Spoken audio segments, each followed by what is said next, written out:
Something happened here.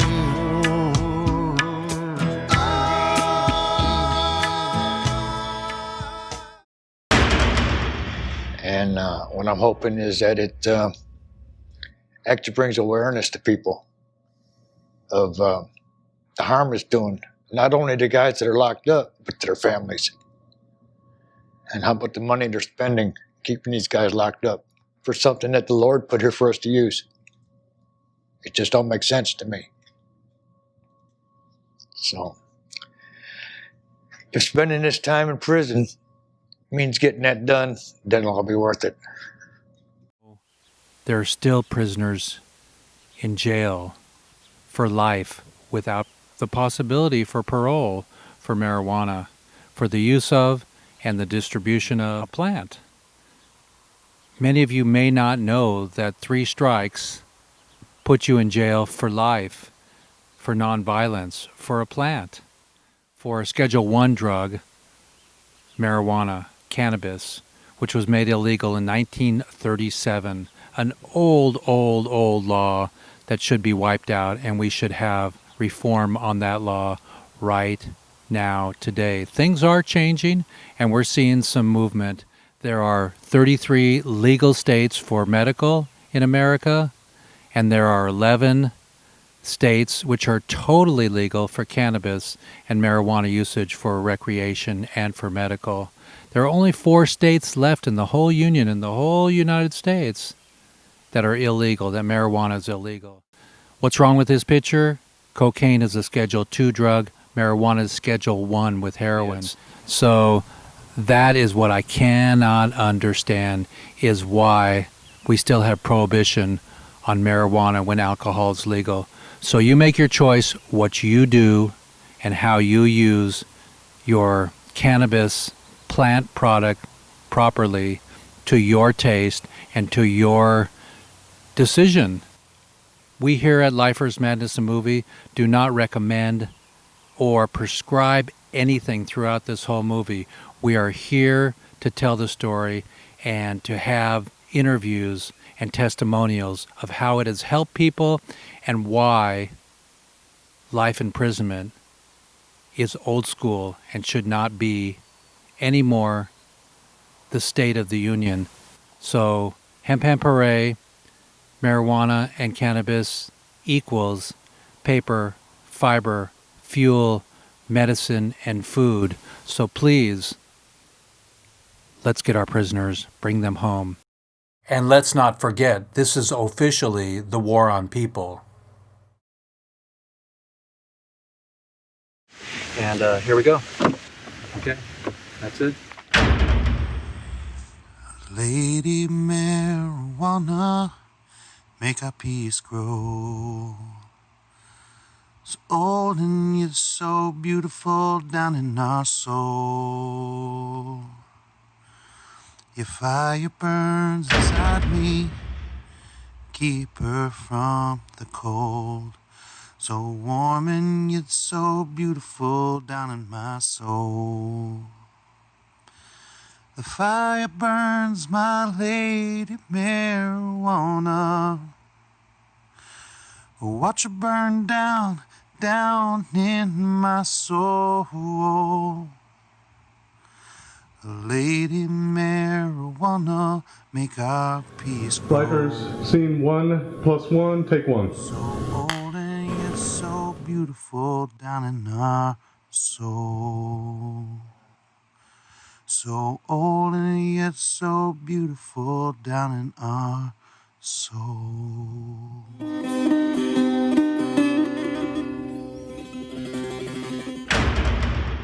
We're here with Jeff Mazansky, all the way in Jefferson City Correctional Center, and we're going to be talking today about The beginning of our movie, and we're going to find out a little bit about Jeff's life, his time here.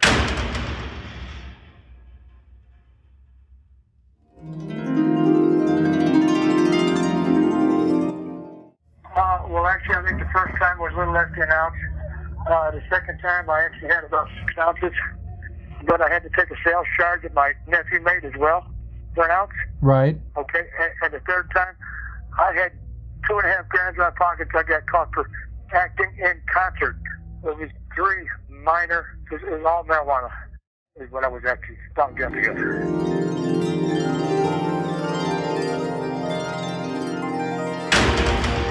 You know, it's really interesting being on the outside looking in because we don't know how you feel. We don't know. We do know the injustice, but we're not you, so we don't feel it. But our compassion, especially as hamsters, you know, is a little bit of rage. Yeah, I can feel that. But did you see this coming, that the time we're in right now, that the dominoes would start to fall? Did you pray for it? I prayed for it, but being in here, I was really not privy to a lot of that. Because you didn't get news?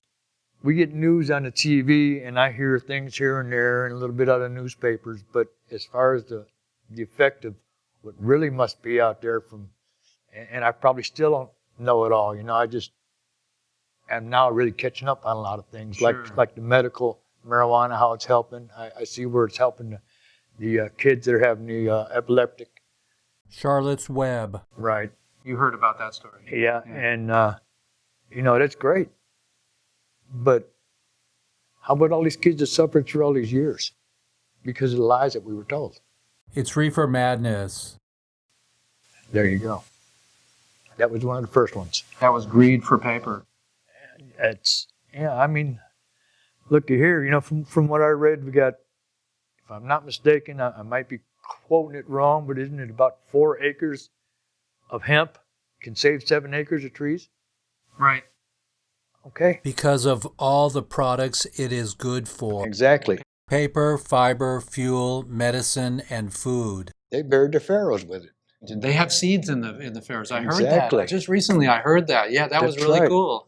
And that's right. Our first president we had, George Washington, had a hemp field. The dollar bill. Declaration is printed on hemp. In fact, is when we were fighting for our independence, what were we fighting for? And the right to have freedom. Right. Do we really have it now? I don't think so. We have some freedoms. We're losing a lot of them. But for something that's not hurting people, they're taking away and locking you up. Right. What kind of freedom is that? Because, and I'll tell you why they're locking you up, because somebody decided that bought a lot of trees that they wanted to make paper products out of it, and they had the money, big business, to pay the right people to get it made illegal. This is during the William Randolph Hearst time. Amen. That's right. So, you know, I've been trying to learn all the facts I can about it. Mm-hmm. And I've come a long way from where I was. But Do you know they're making a hemp car now? They can make hemp plastic. I seen that on the news. And The hemp car is cool. I about fell out of our bunk when I was walked in. I said, I couldn't believe that. That's great.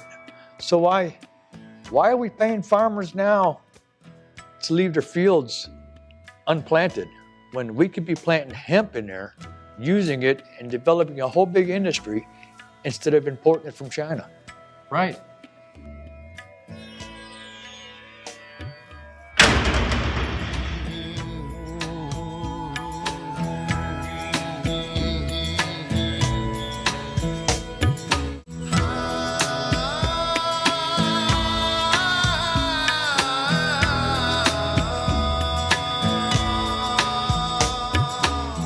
There's something happening here.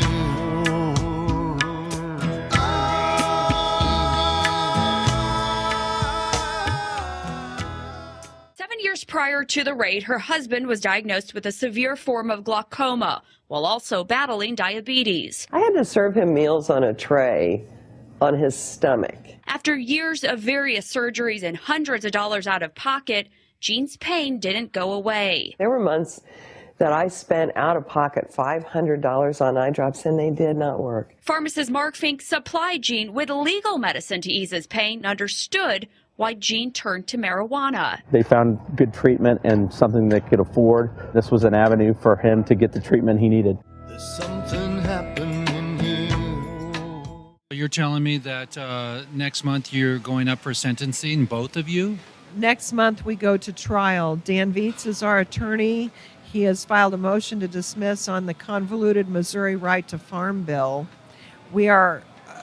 He's pretty sure the prosecutor will probably make some really silly last-minute plea deal, and we are praying to raise the funds to pay Dan to not have to take a plea. I do not want a plea. I'm almost 60 years old. I've been an RN for 30 years. I'm a grandmother, a mother. I've been a foster mother. I've raised 40 kids. I'm not going to be a criminal by anybody's standards. Do you believe that there should be any sentencing for nonviolent crimes? No. And we're out of things to sell now, so we've had to put our property up for sale. And I'd really like to call on one of the more wealthy pot smokers in the country, like Willie Nelson or Cheech and Chong, to come down and buy our farm from us, And then when it's legal in Missouri, make it the first pot farm in Missouri. How about just for you to stay? I would love to stay home, but unless there's a major change in fortunes, we will lose it to the bank if we don't sell it and go. So let's step up, everybody. Free the people, free the plant, clemency, reform, and restitution. I love it. Okay, thank you. Good people don't smoke marijuana. And we're going to see more marijuana use, and it's not going to be good. This drug is dangerous. You cannot play with it. It's not funny. It's not something to laugh about. There's something happening. These high school boys and girls are having a hop at the local soda fountain. Innocently they dance. Innocent of a new and deadly menace lurking behind closed doors. Marijuana, the burning weed with its roots in hell. In this film, you will see the ease with which this vicious plant can be grown in your neighbor's yard, rolled into harmless-looking cigarettes, hidden in an innocent shoe or watch case. If you want a good smoke, try one of these. You will meet Bill, who once took pride in his strong will as he takes the first step toward enslavement. Of course, if you're afraid.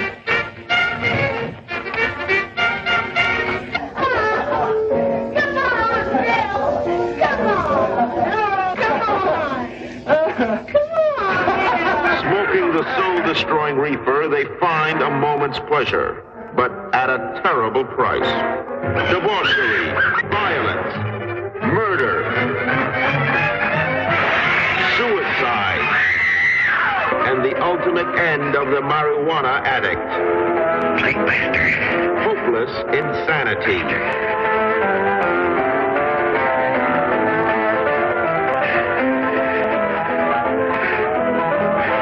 See this important film now,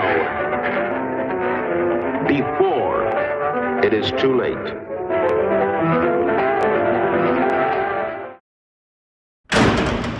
Your son is just entering the system. How does that feel? I don't understand why. Because he was state legal. I mean, he had top attorneys in the state to make sure he was state legal. And then for them to say in there that he wasn't, I don't know how that, is legal. I don't know how our government can treat us like that. Absolutely. I mean, hearing these stories today, as if I'm not inspired enough to be hopefully one of the people that is leading this battle. Once the United States finally does the right thing and moves this thing forward, the sky's the limit from there.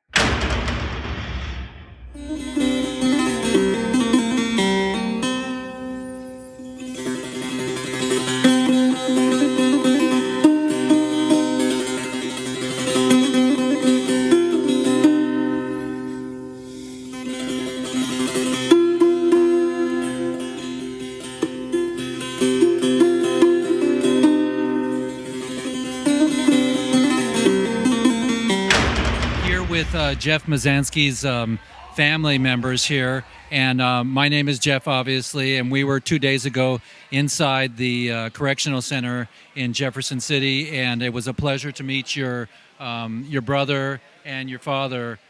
He's a gentle soul. He should not have ever been in. He should be out now, and I was just really blessed to have time and to shake his hand.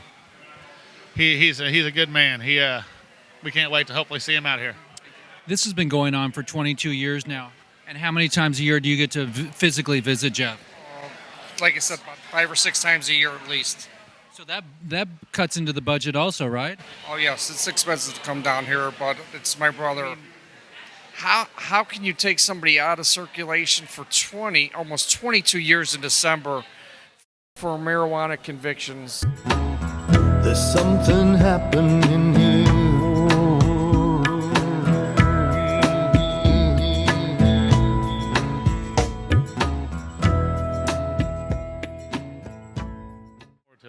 So everybody, on August 5th, midnight, we're going to light a candle for Jeff Mazansky. And for the parole board, we're going to focus on the parole board, seeing the parole board saying, you're going home, man. I can't. I'm at a loss of words right now. I just hope the parole board does the right thing and sees the injustice in his sentence and releases him.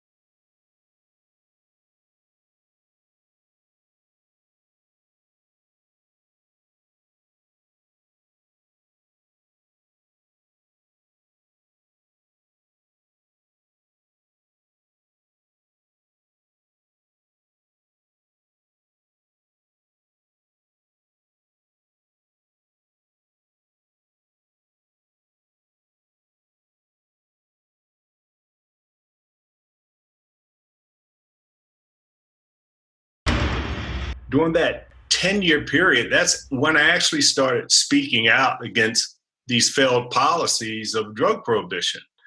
And it was during that time when I first heard of Law Enforcement Against Prohibition and found their website and joined.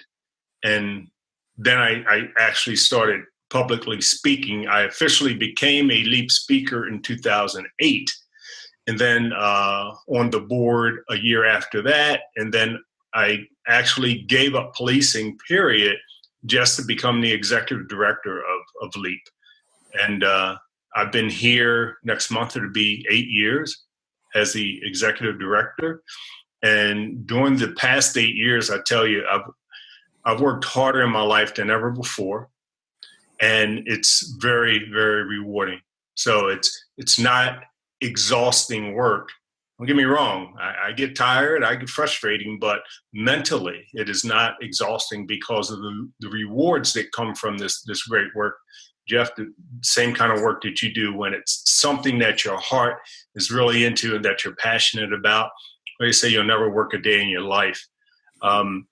So here I am now doing this work, and over the past couple of years, we've broadened our platform. Yes, we are still right in the middle of drug policy reform, harm reduction and all the work that comes with it. Yes, trying to end prohibition policies. We still do that, gaining a lot of ground with marijuana. We still have a long way to go with these other drugs. But we broadened our platform to include issues like the one of Alice Johnson, right? Of people who are incarcerated, who have been incarcerated, who shouldn't be incarcerated. I think it's a great thing. People who know me, that I know I can do a really good job at criticizing people, and it's really good to be in a position to speak openly and truthfully about the work that people do or the work that people don't do. And I give credit where credit's due. And I give credit to the White House for this move with Alice Johnson. She needs to come home. Should have been home a long time ago. In my opinion, she never should have been incarcerated in the first place. Young people speaking their minds. If you want to grow roses, if you want to grow caladiums, nobody has a problem with that. So where did this concept originate that our government could stop us from freely associating with a plant that God put here for our benefit? And so I've fought to change these laws for more than 4 decades now. They created a law that would effectively be legal for them to imprison thousands, if not millions of people for a plant that proven to be one of the most beneficial plants on the planet for fighting all numbers of diseases and disorders. Studies have proven that that plant grows anywhere for anybody. And it grows wild, and like you say, it grows in ditches, it grows everywhere that's needed. It's God's gift to the human race, and it's just a racist law that has been debunked. And here we are, 2017, and we're still struggling with the legalization. There's still people in jail for it. My message is, just live life to the fullest. Whatever you're doing, just do it to the fullest. Whether it's learning or in between learning, whatever you're doing, just take advantage of the fact that you're alive, and go for it. That's my message to everybody. Go for it. Fantastic. And do you feel like telling us the circumstances about how you got arrested for pot? Well, I got busted 03. It was the Bush administration were just invading Iraq, and they needed some diversion from the press, and so they went after the hippies, and I happened to be the only targeted hippie standing, and so they came out and they gave me an offer that I couldn't refuse, either go to jail or they would come after my son and my wife, and that's the federal government, so I decided to take the deal. Did they actually threaten you? Oh yeah. Son of a gun. Well, there's a prison culture in America, I was innocent.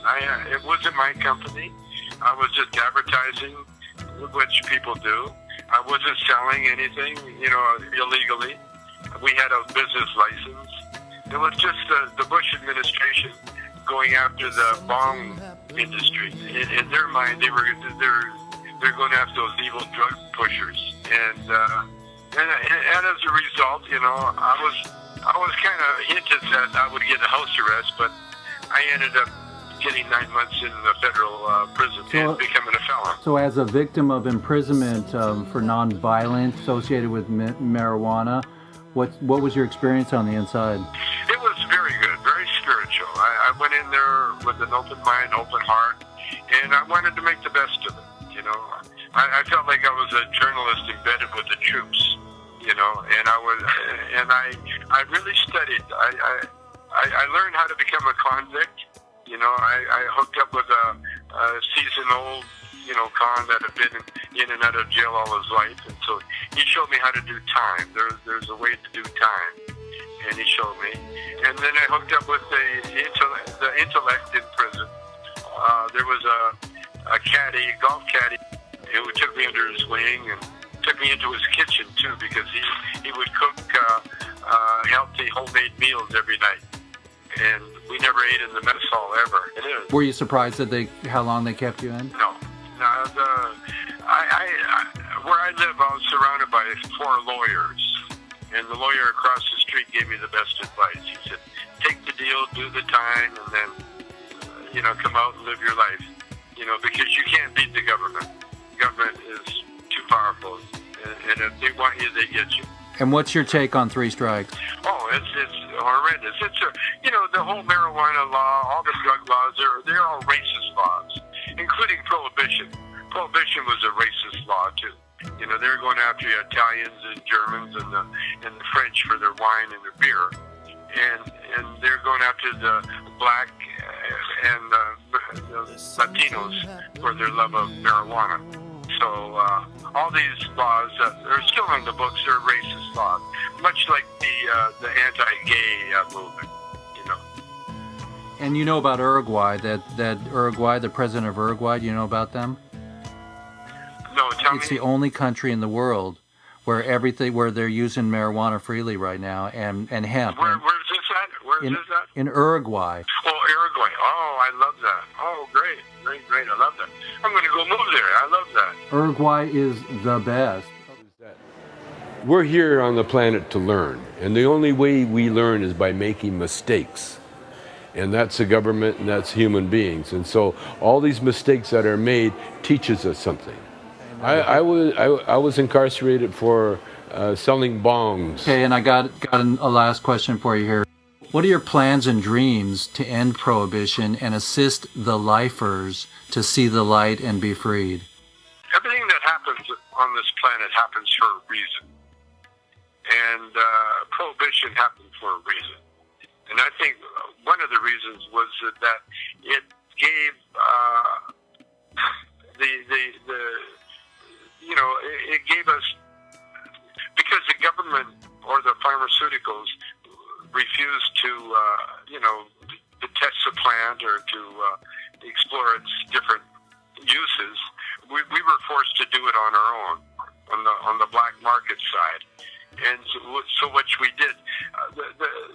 The amount of time it's been under prohibition was the time that we needed as a culture to vet the plant and to make sure, without a doubt, that it is the healthy herb, which it is. They thought that they had that with tobacco, and then they found out, it turned very ugly when the cancer got involved. And what they're finding out with marijuana is that it is a medicine. It's been a medicine for 5,000 years, probably longer, and it is a medicine that we're finding out even more uses for it. We're going to find out it cures a lot more illnesses than any other substance on Earth, and so we're moving into the age of enlightenment. That's where we're at. That's where we're at. That's fantastic. I'm really proud of you. Any last words? No, it's just that my battery ran out. You got the last one just in time. Call me again anytime you need something. This is Tommy Chong for Lifers Madness.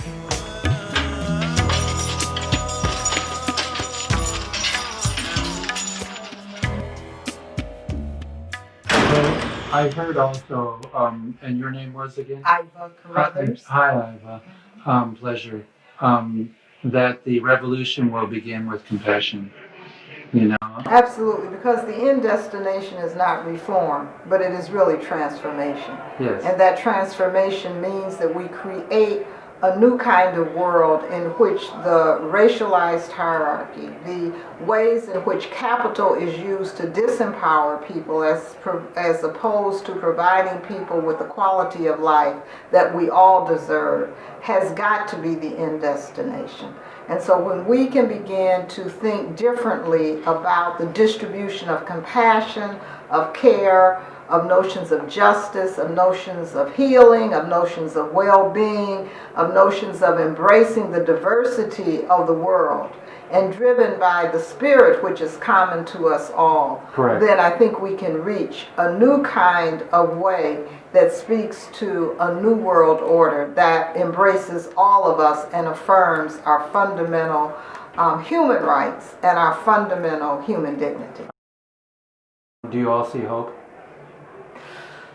I absolutely do. I don't think we would be here otherwise we wouldn't keep pushing in this direction. I'd really actually like Dr. Carruthers to come to the UN with me and talk to these people the way that you talk. I feel like, they need to hear it. The way that you express the need for humanity in this process. I mean, it is so, unfortunately, I spend a lot of time at the UN, and it is you know, the discussions are so devoid of humanity. I mean, these are human beings, but they've forgotten that they're talking about human lives. The only thing they don't have are the little curly wigs. Right, you know? Exactly, you know, and that is... And there's no humor left. No Monty Python to say, you got cheese, you know. But I mean, something that I think the different elements of the non-government sector or the civil society sector can bring to the UN debate and the high-level debate, and a lot of what is often seems to be quite dry and technocratic discussions, is the human stories that really let people know what the drug war actually means in terms of a lived experience.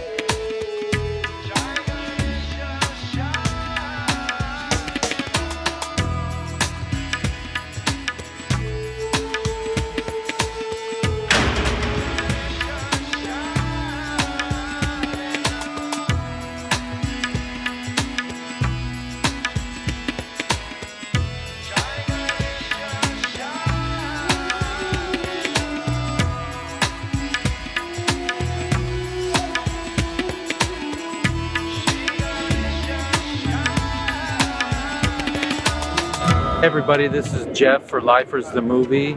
I'm at the White House, everybody, and I just am praying that we let all the prisoners out and that we have prohibition to end on marijuana and possibly all drugs. I think that it's a great time to follow the gay marriage paradigm and step it up into Congress. And Jeff is approving this message, everybody. It's not Mission Impossible. It's Jeff at the White House.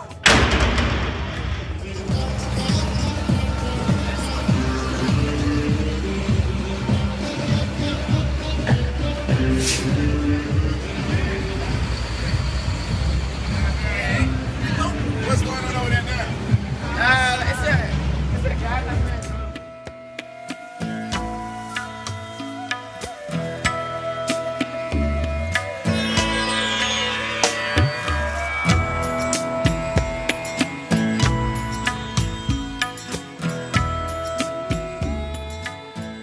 Optimistic about that, Jeff, but somewhere down the road, hopefully in our lifetime, we will see cannabis legalized in the whole United States and around the world, so that when we can go on vacation, we can enjoy cannabis in a free society. In a state park, in a national park. Yeah, right.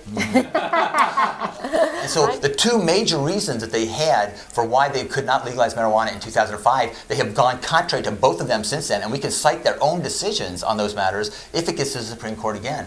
I'm hopeful it won't even have to, though. I would just as soon see Congress do what Bernie Sanders is saying, just take it out of the drug schedules, and that would solve the whole problem. Lady Marijuana. Hi, Jeffrey. Hey. Hi. Welcome to Lifers a Movie. Thank you. I'm glad you're here.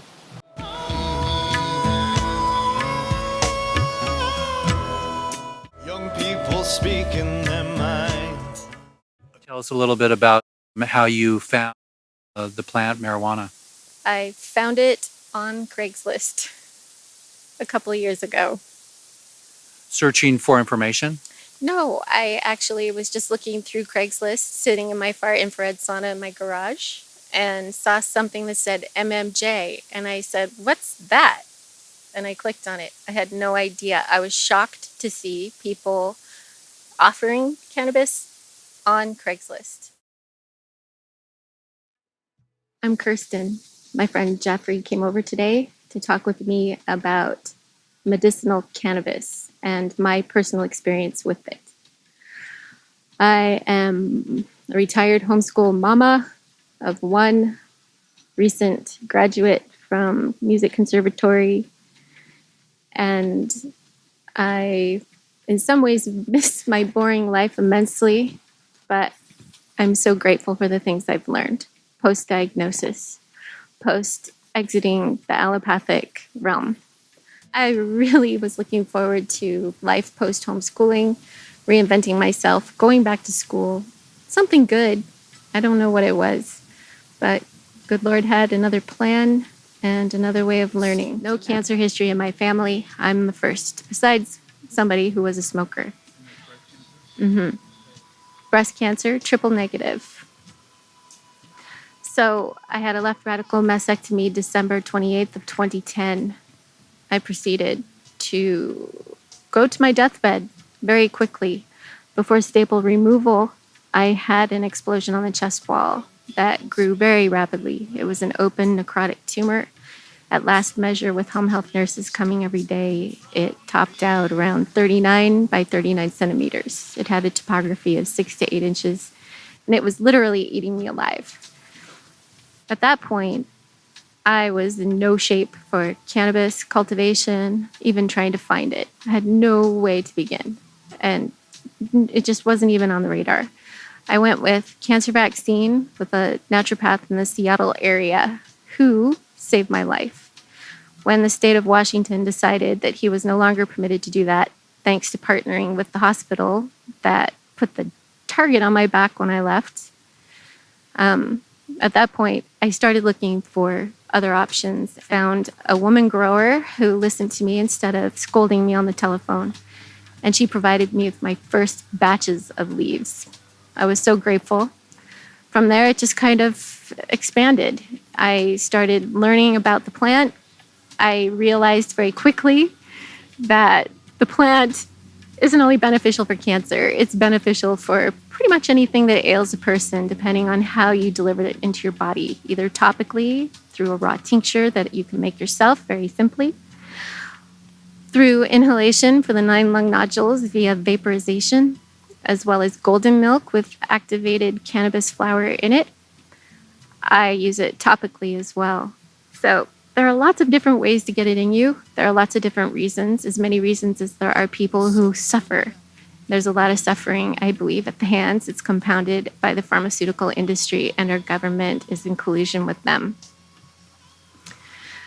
So, cannabis, I started using it, started experiencing pretty spectacular results. Things not even related to the cancer. One was a 50-pound weight loss. I gained 50 pounds while taking chemotherapy. Felt pretty horrible. Thought after a left radical mastectomy, a huge necrotic tumor, compression wraps, deathbed, I had to be 50 pounds overweight in addition to everything else. Chemotherapy really messed with my body. But during the chemotherapy, I didn't lose my hair or anything. The path I chose, which really upset oncology teams at a Seattle hospital, was cannabis, as well as naturopathic intravenous nutritional care and the vaccine. When that was no longer available, I was down to supplements, self-administered, and cannabis. So when I first used the cannabis, I was afraid. I was absolutely terrified. I felt I'd be in a situation where I'd ingested something and I would experience an inescapable terror for X number of hours. I had deep concern and genuine fear, actually. So I ingested cannabis for the first time just before our daughter went to school. We all piled onto the bed to watch a movie before we headed out driving across the country to school. I'd say 30 to 45 minutes after I'd consumed cannabis, an inexplicable peace and joy came over me. It was the first escape from cancer, from diagnosis, from PTSD, I'm sure, from all of the horrible care, all of the horrible things perpetrated in hospitals. I had joy, peace. It was a gift from God.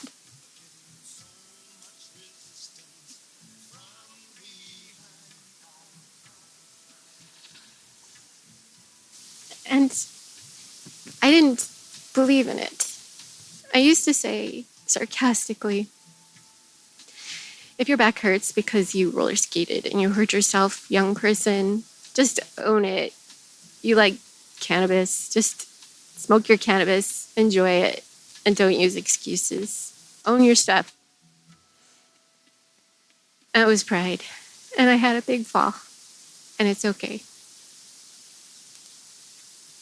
The future, I would like to see the leaves, raw leaves, available bulk in the grocery store produce section. I believe they're that vital and important. You've got a body full of CBD receptors, most of them in your brain. God put them there for a reason, and He put this plant here for a reason, two puzzle pieces that fit together. Nature is the pharmacist.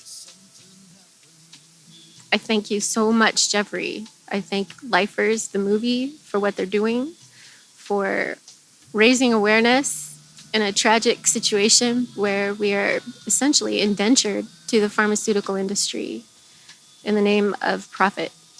I resent it and I reject it outright. Stop making jokes about it. For children, for the children who have improved, who benefit immensely because of a plant that their parents were brave enough to find, they risk so much doing that. There's such a stigma. There's danger. There's risk. You don't feel safe sometimes growing plants at your property. You wonder who's watching. When a plane flies over, you wonder if they're going to come and rip out your stuff. It's what I have. It's all I have at this point, besides the water I drink and the supplements I take and the prayers. I'm here because we prayed for a mighty miracle and then we watched it front and center. My hope about reform is really just that if there is problems with substance for people, that they get the help that they need. And incarceration for profit, I don't believe is the answer. I really love meeting you, and this has been eye-opening, a pleasure, and I'm going to be with your family this weekend, and this is the beginning, Jeff. Well, there's a lot more to be said, and I'm hoping one day I'll be able to be out there to say it.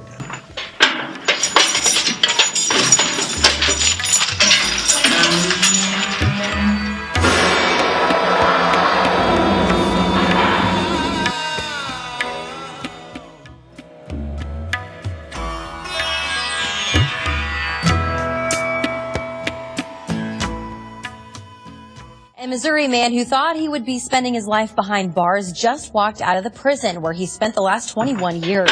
Jeff Mazansky was given life without parole for a nonviolent offense involving marijuana, but his sentence was recently commuted. He walked away from the Jefferson City Correctional Center around 8 o'clock this morning, surrounded by family. His 2 decades of pain ended with Missouri's 3 strikes law was repealed in 2014, followed by a 390,000 signatures on a petition calling for his release. Then in May, Missouri Governor Jay Nixon commuted his sentence.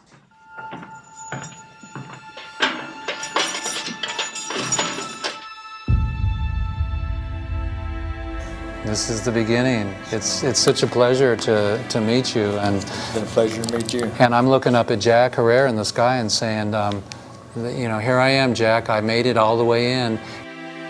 We're with Jeff Mazansky, and we're so happy to have you. Praise the Lord. Okay, thank you so much. Y'all started something big a long time ago. You've seen it years and years ago. Other people didn't.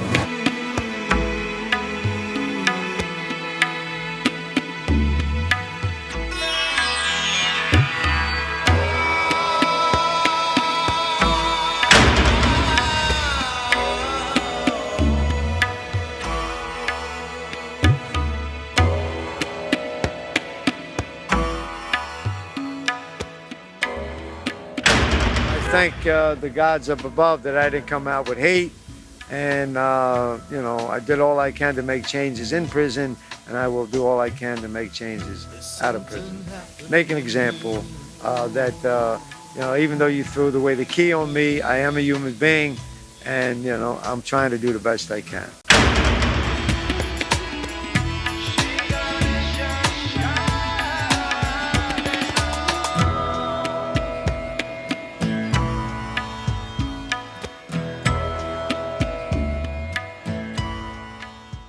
Okay, so this is Jeff, and I'm with Landon and his mom, and they're going to tell you a little bit about the Canamoms and cannabis. Do you like cannabis?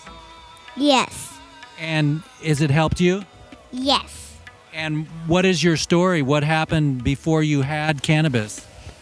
Cancer came and it made me sick. And so what has marijuana and cannabis done for you? It helped me grow my hair back, and it helped me feel better. You're the best, man. You're a hero. And so are you still using cannabis for, is it your favorite healing power? It is. And do you have it in juice? Yeah. Or do you eat it? Do you have food for him or juice? Yeah, all of it. I eat organic food. You eat organic food? Yeah, that's true. And Mom, tell them about my story. Sure.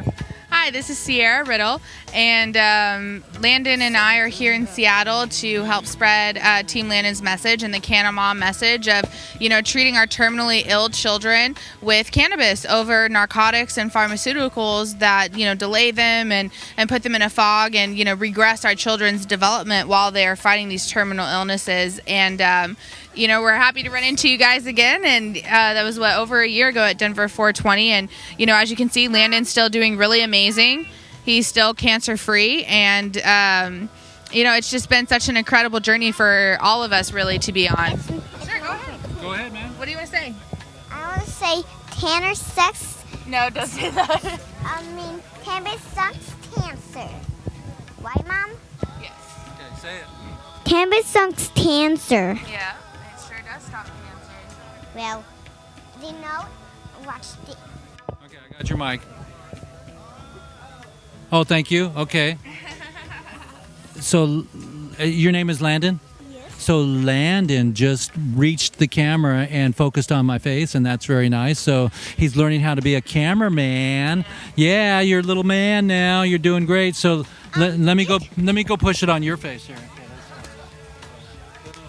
Yeah, there we go. Got it. How'd that feel? How about her melon?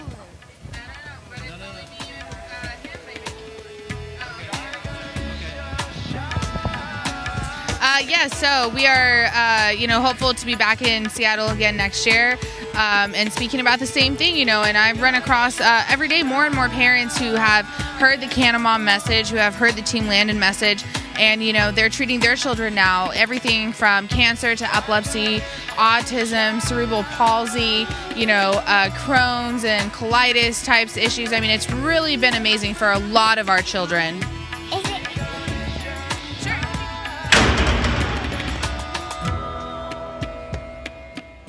Many thousands of years ago, cannabis was used both in China and in the Middle East in essentially those fields in which we use them today. I'm a natural products chemist.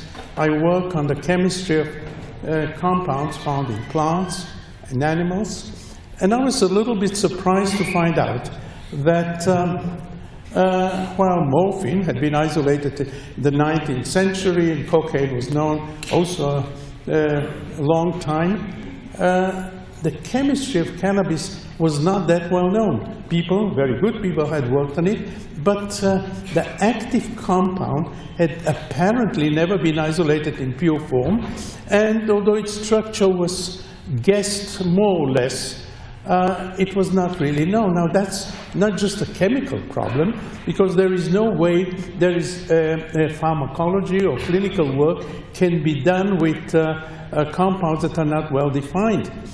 Pharmacology, modern clinical work has to be done in exact terms.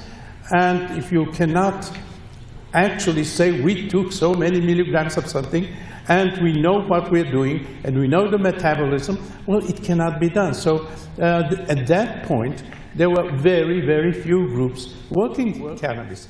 We got from the police smuggled cannabis. It's hashish.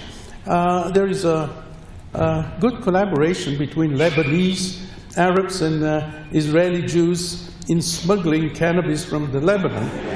And I asked the police whether they can give me a little bit, and they said no problem. So I went there. I took 5 kilograms of hashish and went on a bus. People were quite surprised by the strange smells that were around. And we started working. Then it turned out that we had broken the laws, and the police had broken the laws, so we were not allowed to do that, and we should have got permits from the Israeli NIH, and which is in the Ministry of Health. So next time I went to the Ministry of Health, and it so happened that my students were working there. So we had a cup of coffee, and they said, okay, and they signed a piece of paper, and for the next 30 years it was possible for me to get essentially any amount of cannabis to work on.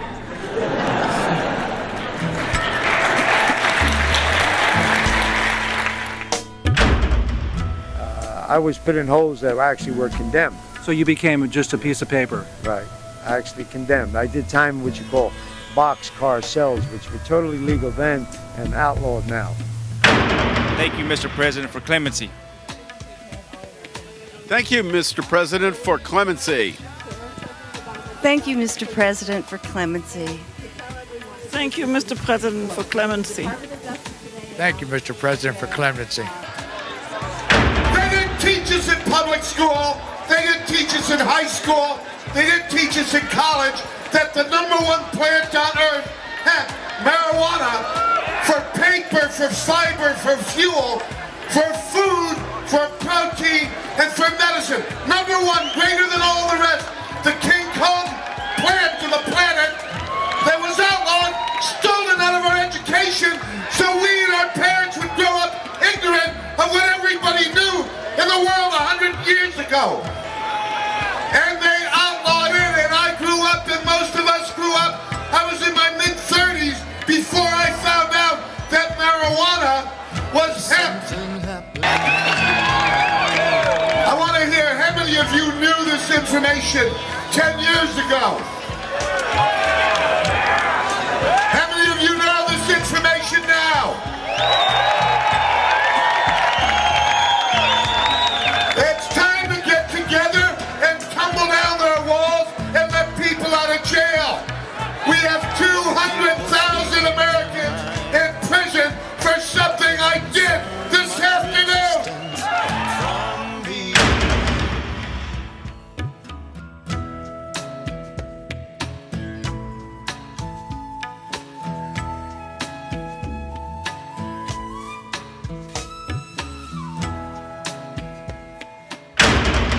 Spending this time in prison means getting that done. Doesn't all be worth it.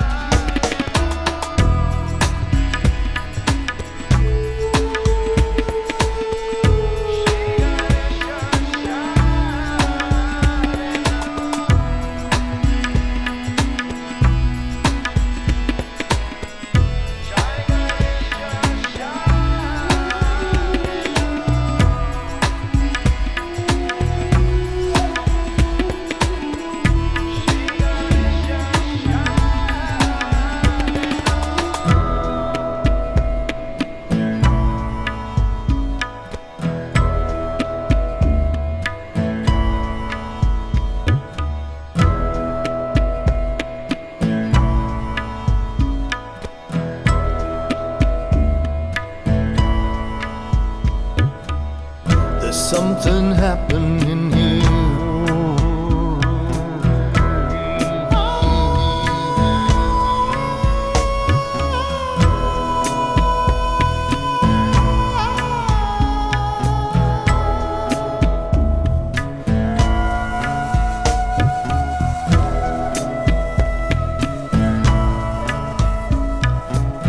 Young people speaking their minds against getting so much resistance from behind.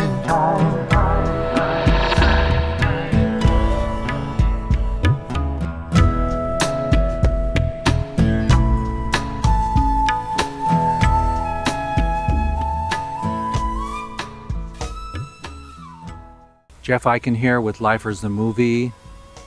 I'm sticking to my story. Thank you all for joining in here and watching this incredible story of people, yes, still in prison for life, for a plant, and for nonviolent crimes. It's time to level the playing field and to tell your authorities and globally to end prohibition. We can do this, folks. We have to. It will manifest in so many different ways across the board. Hemp hemp hooray, I mean what I say. Reform, clemency, and restitution. It's a good time to speak up and through film, share this with the world and end global prohibition. This is Tommy Chong for Lifers Madness.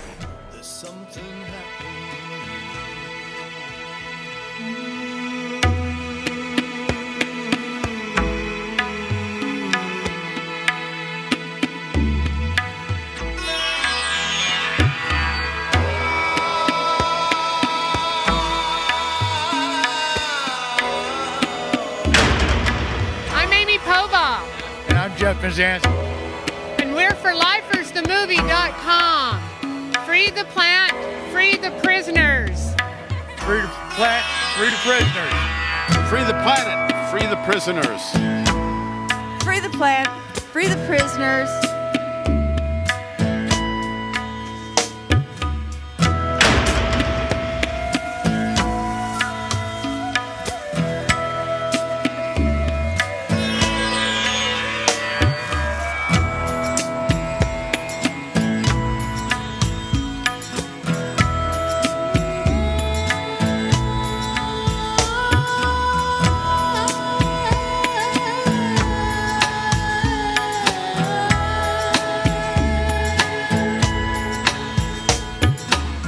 There's something happening here.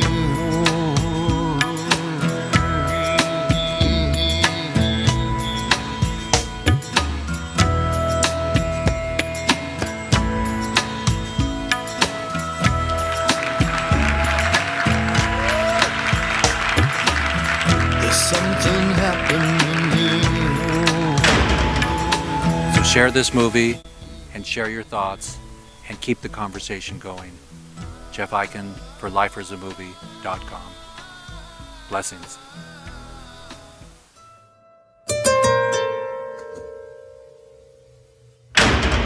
To end this war on people. But the one feeling I will never forget is that I had to return back to my cell and look at my friends who were still serving life without parole and had to tell them that I was going home. It was one of the hardest things that I've ever had to do. And though they were grateful and happy for me and told me don't worry about it, that one day they would get their chance, in the back of my mind I knew that the percentages were that they were going to die right there in that cell that I was standing in with them.